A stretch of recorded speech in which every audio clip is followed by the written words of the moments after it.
নমস্কার বন্ধুরা, বকুলের রান্নাঘরে সকলকে স্বাগত জানাচ্ছি। আজকে একটা নতুন ধরনের রেসিপি আমার মেয়ে বানালো পনির দিয়ে। একদম চিকেনের মতো, চিকেনের স্বাদকেও হার মানাবে এই রেসিপিটি। তো ও বলল আমি বানাবো, তো ঠিক আছে। আমি বললাম আমি একটু হেল্প করে দিই তোকে।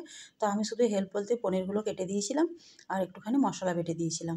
বাকি রান্নাটা ওই করেছি। এখানে পনিরগুলো কিউব করে কেটে ছোটো ছোটো টুকরো করে কেটে নিয়েছি। তারপরে এতে নুন হলুদ মাখিয়ে একটুখানি ম্যারিনেট করে তারপর তেলের মধ্যে দিয়ে ভেজে নিচ্ছি। তো পনিরটা ভাজা হয়ে এলে তার মধ্যে মশলা দিয়ে রান্না করব। দেখতে থাকুন আপনারা পুরো ভিডিওটি, আশা করি ভালো লাগবে। একদম যারা নিরামিষভোজী, যারা মাছ মাংস খান না, তাদের জন্য এটা একটা উপযোগী রান্না। তবে কিন্তু এটাতে পেঁয়াজ রসুন আছে। তো পনিরটাকে হালকা হাতে নাড়াচাড়া করে একটুখানি লাল লাল করে ভেজে নেব। আর পনিরটা বেশি নাড়াচাড়া করলে ভেঙে যায়। সবাই জানেন যে পনির বেশি অত্যাচার চলে না কড়াইয়ের মধ্যে। তো যাই হোক, হালকা হাতে এটাকে ভেজে নেওয়া হচ্ছে।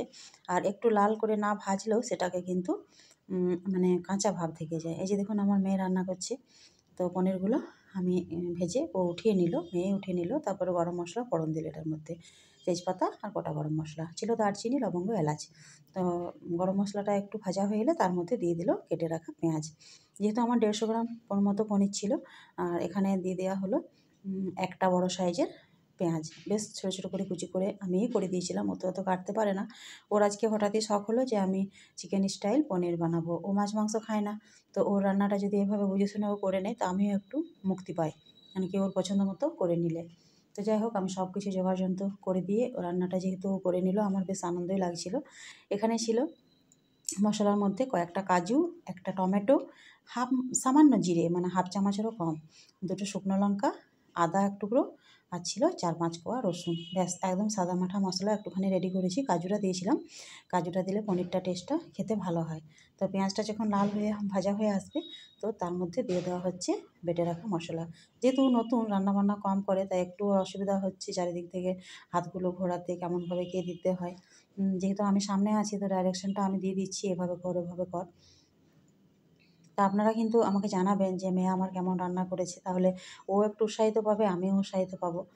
তা সব কিছু ওই বলেছিল যে এটার মধ্যে এই মশলাটা বেটে দেবে মা, আমি সেই মতো বেটে দিয়েছিলাম। আর এবারে ও ভালো করে কষে নিচ্ছে। একটুখানি জল দিয়ে দিল, জার ধোয়া জলটা, যার ফলে কষাতে সুবিধা হবে। কম বেশি পরিমাণটা হতেই পারে, যেহেতু নতুন আর কোনোদিনও কিছু করে না। এখন তো সবার মেয়েরাই জানেন বাড়িতে কেউ কিছু করে না, আর আমি কিছু করতেও দিই না ওদেরকে। তো ওর আজকে যেহেতু শখ হয়েছে, তাই ও বলল বানাবো, আমিও ওকে না বললাম না। এখানে দেখুন দিয়ে দেওয়া হচ্ছে বেটে রাখা লবণ আর হলুদটাকে। আমি আজকে ভিডিও করছি, মেয়ে আজকে রান্না করছে। এটাই আমার কাছে একটা পরম সুখ যে মেয়ে আমার আজকে রান্না করছে। কখনো কোনোদিনও করে না।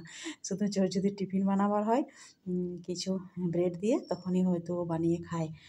চাটাও পর্যন্ত আমি ওকে করে দিই। মশলাটা যতটা এখন কষাতে হবে অনেকক্ষণ অবধি, যেহেতু রসুন আছে এর মধ্যে, রসুনটা একটুখানি কাঁচা থাকলে গন্ধ লাগে। তো ভালো করে কষানোর পরে দিয়ে দেওয়া হবে পনিরগুলো। এটার মধ্যে কিন্তু জল একবারেই ইউজ করা হবে না, যেহেতু আমি টমেটো বেটেছি। গ্রেভিটা বেশ ভালো থাকবে। ঠিক চিকেন কষা যেরকম হয় সেরকমভাবে এটা পনির কষা রান্নাটা হবে। সামান্য পরিমাণ ও চিনি দিয়ে দিল। আমি দিয়ে দিলাম ওর হাতে, ও হাত থেকে সরাসরি দিয়ে দিল। সামান্য পরিমাণ দিল, মানে হাফ চামচের মতো, একটু স্বাদটাকে ব্যালেন্স করার জন্য। আবারও ভালো করে চিনিটাকে মিশিয়ে নেওয়া হচ্ছে।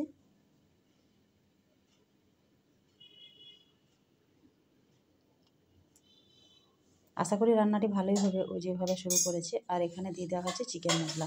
যেহেতু চিকেনের সাথে বানাবে, সেই জন্য চিকেন মশলাটা দিয়ে দিচ্ছে। ও ওর পরিমাণ মতো দিচ্ছে, কীরকম দেবে, প্রায় 1 চামচের মতো হবে মোটামুটি, ছোটো চামচের।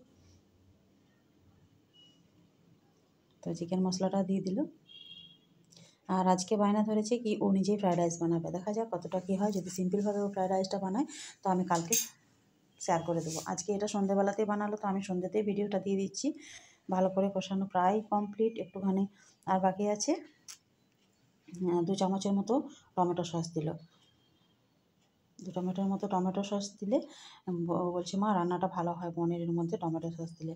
তো টমেটো সসটা বেশ মানে বড় চামচে 2 চামচ দিয়েছে।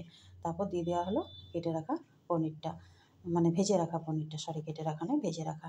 তো এটার মধ্যে কি হয়, টমেটো সসটা দিলে কালারটা বেশ সুন্দরও হয়ে যায়। আর আমি কিন্তু ওপর থেকে গুঁড়ো লঙ্কা ব্যবহার করিনি, কাশ্মীরি লঙ্কা ব্যবহারটা করিনি।